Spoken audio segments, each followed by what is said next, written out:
Salut tout le monde, on se retrouve pour une nouvelle vidéo review. Pour savoir quel format de review j'allais faire, j'ai décidé de faire un sondage sur Twitter.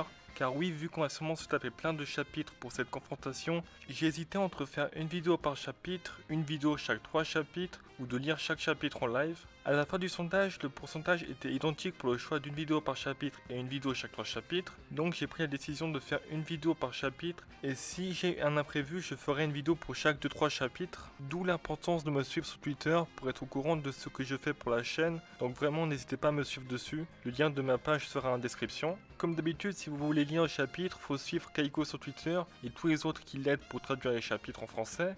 Et nous, on va voir ce qui s'est passé rapidement dans ce chapitre et ce qui risque d'arriver ensuite. Bon, alors ça commence direct en fanfare car Jean et Vodka vont déglinguer 2 mecs du FBI au calme, puis un autre va décider de se suicider et fuir Vodka et Jean. Le hasard fait que les Detective Boys sont là et ils ont entendu le bruit de la chute.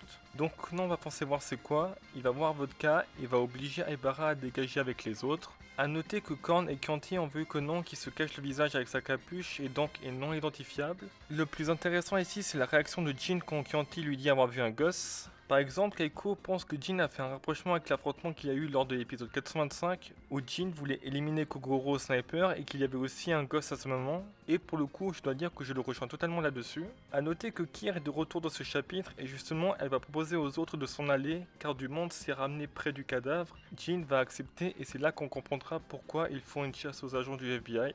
Jean le dit d'une façon ironique que le FBI a trop fouillé dans le territoire de l'organisation, ce qui explique pourquoi il les élimine. Conan lui va examiner le corps, comprendre que la victime est du FBI et récupérer un code qui était sur le téléphone de la victime. Il va vite rentrer pour prévenir Shuichi, ses parents et le FBI de ce qui vient de se passer. Et il va être accueilli par ceux du FBI qu'on connaît, donc Jody, Kamel, Fuichi, etc. mais d'autres agents également. Et justement, eux étaient en train de parler du fait que de plus en plus d'agents ont disparu ou donnent plus de nouvelles.